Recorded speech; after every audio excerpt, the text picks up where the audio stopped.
This is not, this, I could not believe. And I literally, you were right. I wasn't sure what I was doing, but I do remember I just totally shut down. We had to be quiet, and then that's the whole thing. And I'm like, can you imagine this, Carolyn? Have you seen something like that happen?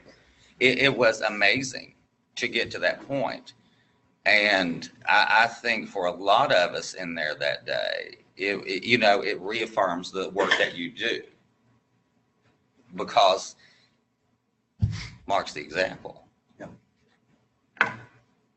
Why don't, and other people, we want you to ask questions as well. But I think, if you look at how change happens, change occurs through individual, personal, and family advocacy, and Mark's life is a very good example of that.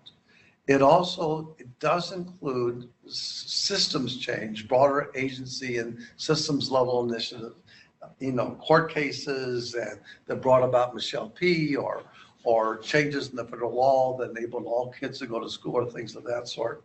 But it's a combination of two. And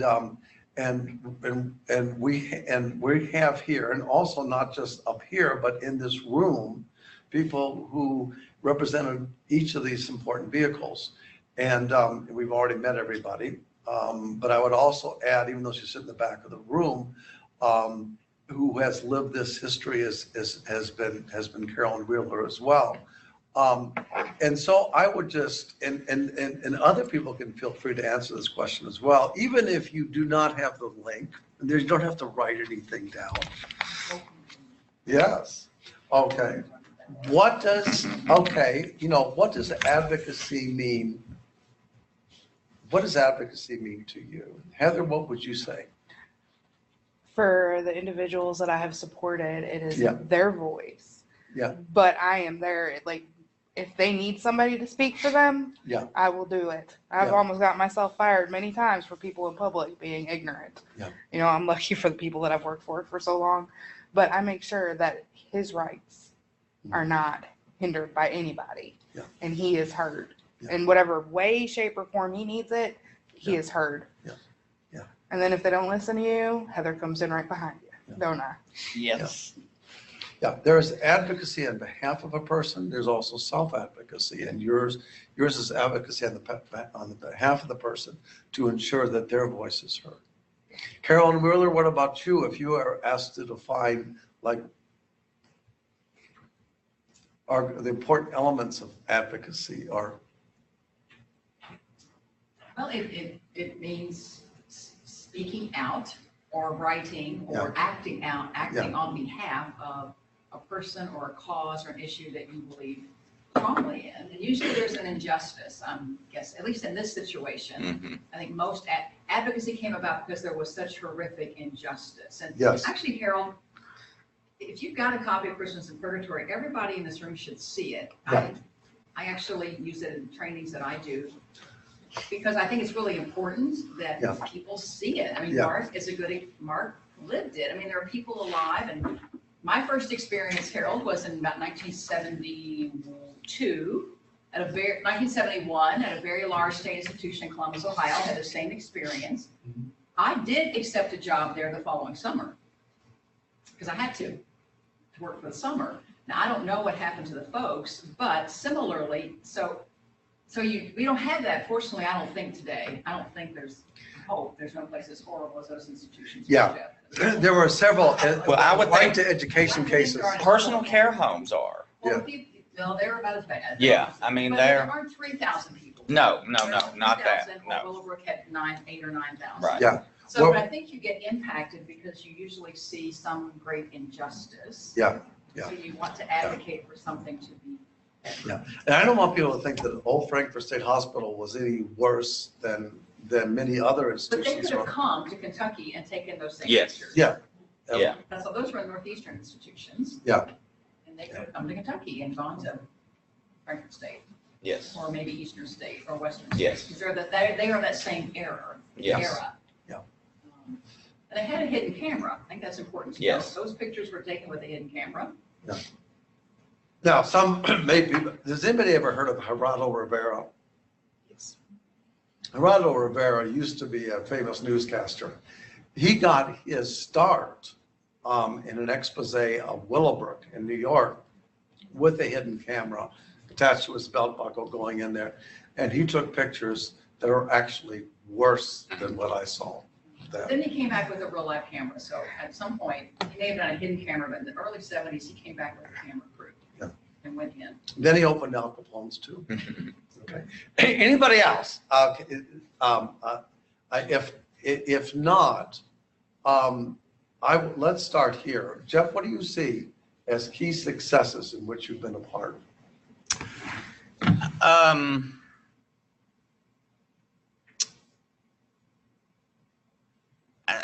I think with us at Protection and Advocacy, and individually, the 202B process, that was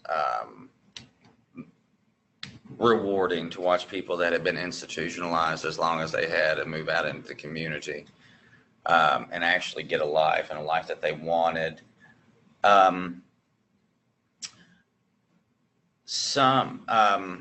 There's a lot of individual cases where people, I think of in just situations of making sure that someone has an interpreter in a meeting or when they are giving, a medical appointment.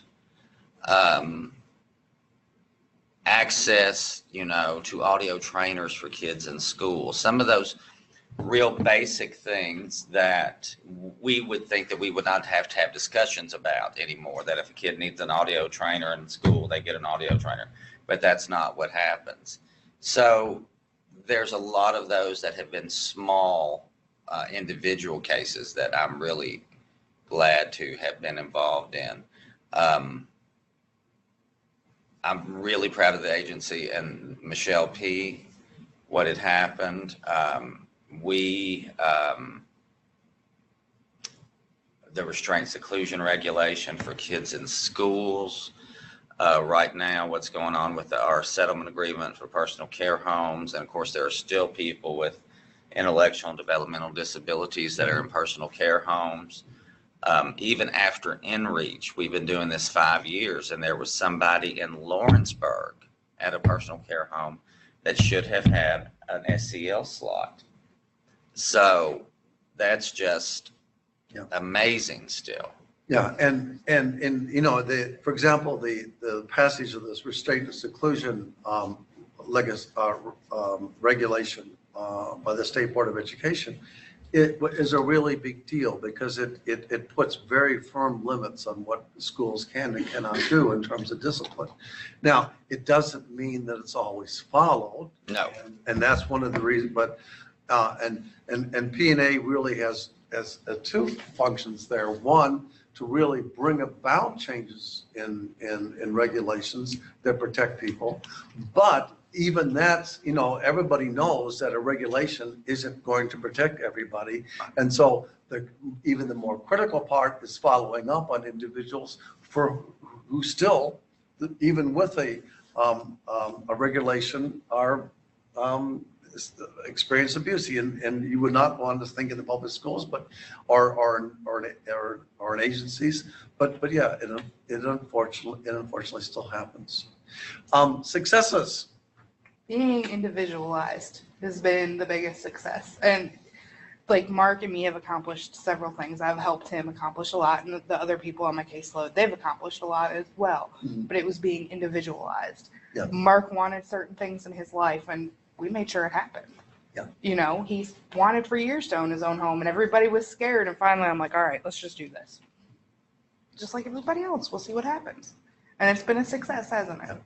Yeah. Just stepping outside the box, being individualized with that person. Yeah, and I think that is one of the things that we really are still struggling with in this state. It's individualizing supports for people to live the lives they want. It's individualizing jobs to enable people to be successfully employed. Those are some of the key barriers we still have. And so now we want other people to answer this as well, but some of the most significant challenges still be overcome. And other people in here who want to answer this question, feel free to do this as well. But Jeff Edwards, what do you think?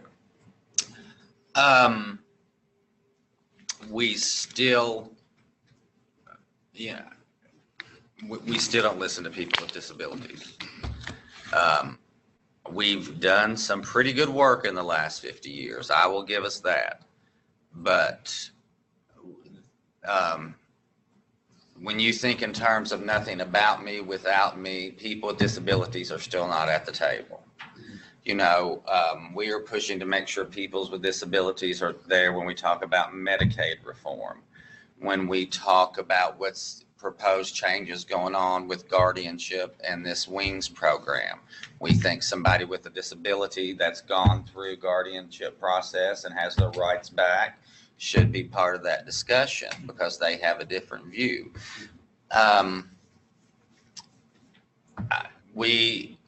People are still segregated. We don't have institutions the way we did, and we don't have 400 people living together. But if I go to work with the same two guys that I'm forced to go bowling with, or I can't go to the movies because Johnny doesn't want to go to the movies, so everybody has to sit home, and my social circle are other people in the same program I attend, that's not community inclusion. Yeah, only on the surface. It's not individualized. No, and a lot of agencies are still that way. You see them go in groups. Yeah. You are stuck with the same people 24 hours a day, 7 days a week. And we think it's good. Yeah. Well, the people are out in the community. Right. Just like you said, on the surface, we think it's good. We think it's great. Yeah. But like another individual I support has a thing with drones. Mark doesn't want to go see that. And that person doesn't want to come do crafts with Mark. But there are places that are like, y'all are doing the same thing. Yeah. And one thing that I don't know if any of you are familiar, I know some of you are familiar with National Core Indicators, but it's essentially a quality of life survey that is conducted in Kentucky and about 40 other states. And so it allows us to look at how we're doing in terms of measures of community inclusion and choice and all that in comparison to other states.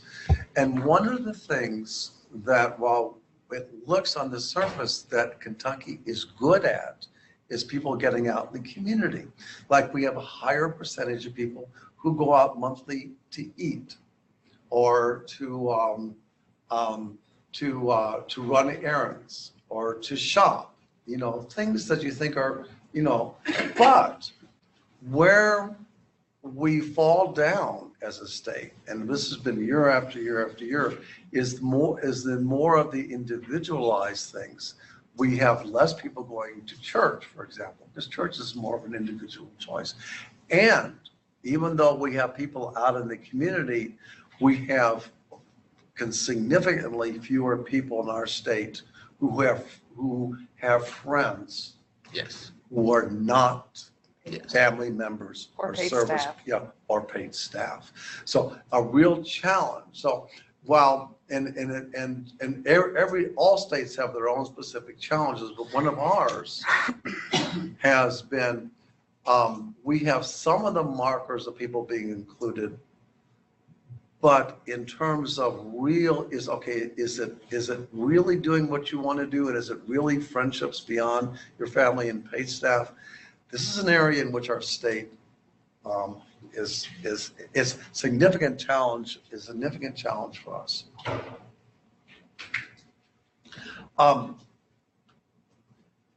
Anybody else? Significant challenge, and Carolyn, I still cannot figure out why Kentucky is like that. And it's not a one-year data gap. It's there's something about the way we configure services in our states for adults that limits the opportunities to develop friendships beyond paid staff and family members. That's a longer conversation. There was a question online from someone, see what you all would say, and actually I think this is one of the most significant challenges still to be overcome, is are we ever going to have enough SCL quote slots or MSLP waiver slots? Now, I didn't answer the question around kind of how the funding works, but I do think that is one of the most significant challenges, because we are no longer 49 because of the MSLP waiver. I think actually the data shows we may be 26th or something, but we obviously have large number, I mean, if you think of all 10,500 people on the Michelle P. waiver, those families think they're gonna have to wait to get an SCL quote slot for their family member to move out. I mean, think about that. Yeah, it's not gonna happen. I just don't think it's not gonna happen in my lifetime. No. And I don't think it's gonna happen in their lifetime. So I think it is about, I think one of the most significant challenges is really trying to help people start very young to develop a vision for their family member's life that does include unpaid people, and to start thinking outside of just, our family member can only move out if they get the SCL waiver. So I think there's that to me is a significant challenge of helping people, like what Mark has done is still very radical. Still. It's still in 2018, and yet we know of families that have created very innovative family living situations. Just all that to say is that I think lack of funding is a significant challenge, but also lack of vision is a very significant challenge. And education. I know that a case management agency that goes into the schools, and she's been advocating, get your child, signed up for services really young, because, you may have to wait. Yeah. If you wait till you're there in their 30s, you may never see it. Like the education part. And I think a great opportunity for families of young children are the stable accounts, if people would actually avail themselves. Yes. Those who can. Yeah. To actually use those to save. Yeah.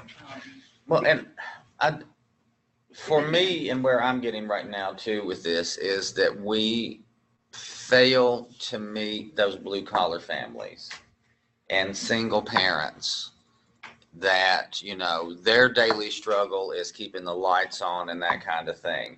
So thinking about, and then probably don't have an effective case manager or a case manager at all that's going to help them plan for their future and have that discussion. And they are working 7 to 3:30 or 3 to 11 or whatever. So they can't drop what they're doing and go to an ARC meeting for 4 hours in the middle of the day and those kind of things. We talk a good game, I think, nationwide, but we're not family centric, especially in the disability field. We don't do anything to make it easier. Rules are complicated in special education. Medicaid is confusing. And to have somebody want to talk about transition when they're like, I just want to get through the end of school this year.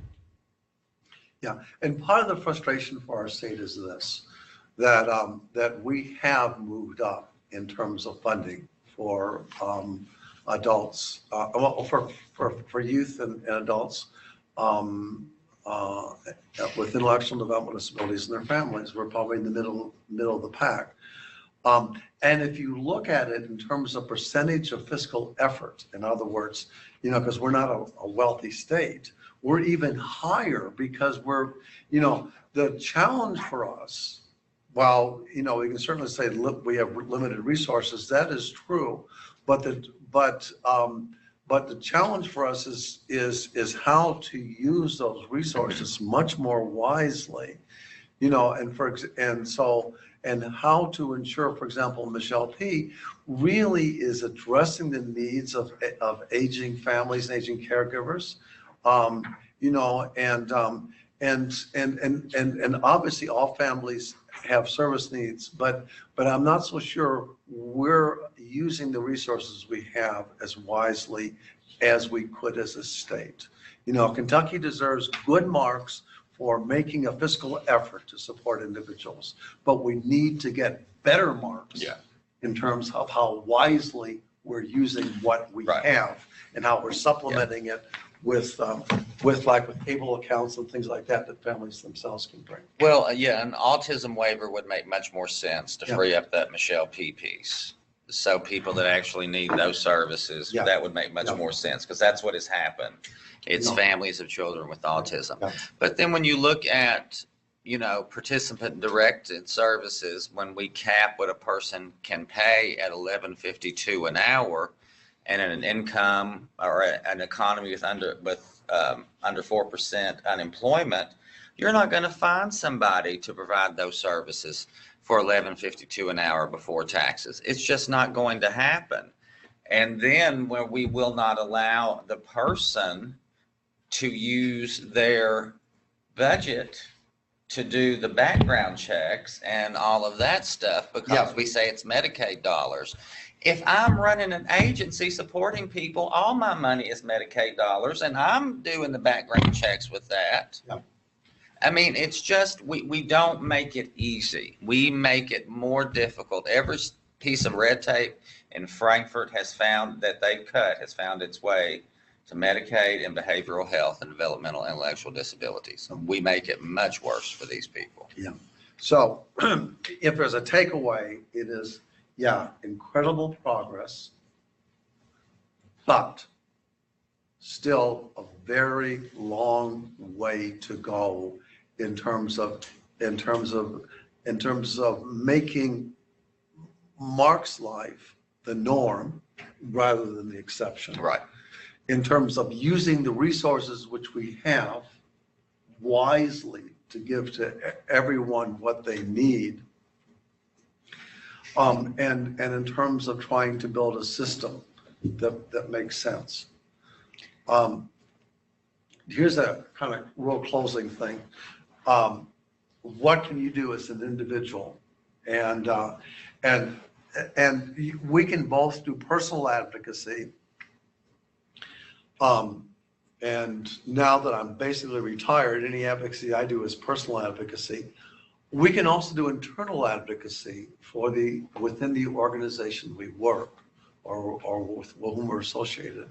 And I would say, and I've seen examples of this over and over again, that because this is supposed to be a hopeful presentation, that we can have amazing power within our own organizations, within the world at large. Heather and Mark are a very good example of that. We can start small. It doesn't have to be that we're building a whole system. I can remember when I was a teacher many, many years ago, and I had a group of kids who were totally segregated. They're in public school, but they're totally segregated from everybody else. I started with the first grade teacher and one child. And when that child was included and the other teachers talked with the first grade teacher and saw that maybe my children weren't so horrible that they had to build a fence around them or a wall 20 feet tall, then other kids in my class began to get an opportunity. You can always find that one person who's willing to work with you. Most of the organizations we work with have, they have mission statements which are meant to be inspiring. So showing people, and they won't deny their own mission statement. So showing them how the change you would advocate is consistent with the mission and values of the organizations is really important. And how we'll enhance that mission, be a public school or adult service system or whatever. One of the things that I've always found that it's nice to talk about, well, we should do this, we should do this. If you can bring, even for a small thing, workable, specific solutions with your proposed changes. In other words, be concrete. Okay? So Jeff Edwards is saying, all right, what could we do to help the state envision another way to configure waiver services so that we get a bigger bang for our bucks? Stay focused on the goal. Anything worth doing takes a heck of a long time to do. You can have an impact even broader and more lasting than your own work with your own agency. You can leave behind things that last well beyond your time. Okay, you may not even see that you're doing that, but if you hold the faith and focus on the goal, you can. And then, and while I don't know the role of all the people who are online or here, develop partnerships of trust and action. There's nothing that I could have done in my own life that I would have been able to achieve if families and individuals with disabilities weren't partners with me in doing that. And families and individuals can actually yield more power than you can if you're working within that agency. So that's just a statement about the power of advocacy and the hope that we have. What does the future hold? Well, you know, I have never quite felt, as I have felt in the last several years, that things are a bit tenuous. We have made progress. It doesn't mean that that progress will continue. No. Okay, it doesn't. If you look at the history of intellectual and developmental disabilities over 200-300 years, we've had periods of progress like the early 19th century, and then faded into horrible types of abuses. They're without vigilant advocacy and a clear notion ourselves of what has to be accomplished. Not only is it possible that we will not make further progress, it is possible that we could go backwards. Yes. And so for what is the future, I don't know. But we each have to be a part of that answer, and that answer cannot be achieved without us. Okay. Comments, thoughts? We have a couple extra minutes. I don't want to keep people longer. I don't know if you all have anything that you want to add. Well, but just to echo what you were saying, though, Harold, I think that we have to, you know, last Congress, we had an attack on the ADA. We are putting more kids at Oakwood right now than we have in the past. We don't have slots that are available to people that need them. You know, on the federal level, when we talk about reducing SNAP benefits for families, you know, people tend, a lot of families have children with disabilities that live in there. When we talk about that we are not going to allow people with disabilities to immigrate into our country any longer, that's the tone that we are setting right now. And then when we were talking earlier about Supreme Court cases on special education, that was the court at that point in time that did that. Yeah. We don't know that we have that Supreme Court now that will hear a case about segregation and special education. So, I mean, it goes back to, you know, one of the things that we've been involved in this year is voter registration, not only for people with disabilities, but people, period. You know, and it goes back to elections have consequences. So I don't care what party you're voting for, you need to be asking those candidates a hard question. Are you going to protect Olmstead? Are you going to protect the ADA? Are you going to demand that Medicaid is expanded and it keeps people with disabilities in the community? Are you going to hold people accountable when they hurt people with disabilities and people with disabilities are victims of hate crimes? All of those are things that are out there that we have to be fully aware of at this point in time. Because, you know, these are not guaranteed rights, not at all. Yeah. And we have to be vigilant and willing to fight that good fight. Yeah, yeah. And, you know, and much of the right to education and the fact that kids came about from arguing the implicit right to equal protection and due process. Actually, those are explicit in the Constitution. And I just checked the Andrew decision from last year. Chief Justice Roberts wrote that decision. Very, very reasoned decision. I believe it was unanimous or very close to unanimous. But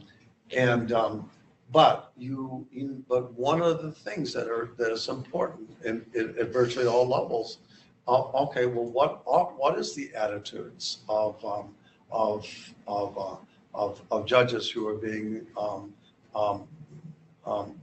being confirmed, you know, for the rights of people with disabilities, and you know, and because it is very, and at both the federal, the Supreme Court, the Circuit Court of Appeals, federal judges and state judges, you know, because it's, you know, it is, don't assume that because all this has happened and that it's going to continue to happen, that all this, that the progress is going to continue unless people are vigilant. So, two things. We have a tremendous way to go. And at the same time, we have to be damn sure we don't, we don't go backwards. And because that potential is there. Okay. Waldbauer, are there any questions online? I asked. I encourage people to ask questions online, but we have not had a question yet. Okay. Well, we really appreciate you all coming. We ask you to fill out the evaluations. Mark, do you have anything you wanted to, any other things to say at the end? No, we had a. Okay. Heather? Not really. Okay. Jeff? I do not. I've said enough. All right. Anybody in any of our esteemed participants? Thank you all. Thank you. Okay, thank you. Okay, we hope everybody has a good rest of their day. And if you're a Kentucky fan, we hope they beat Vanderbilt, even though Vanderbilt does have a program for students with intellectual disabilities on their college campus. Okay, thank you all very much for being here. And we are done, Waldbauer. Put a fork in us. Thank you. Thank you.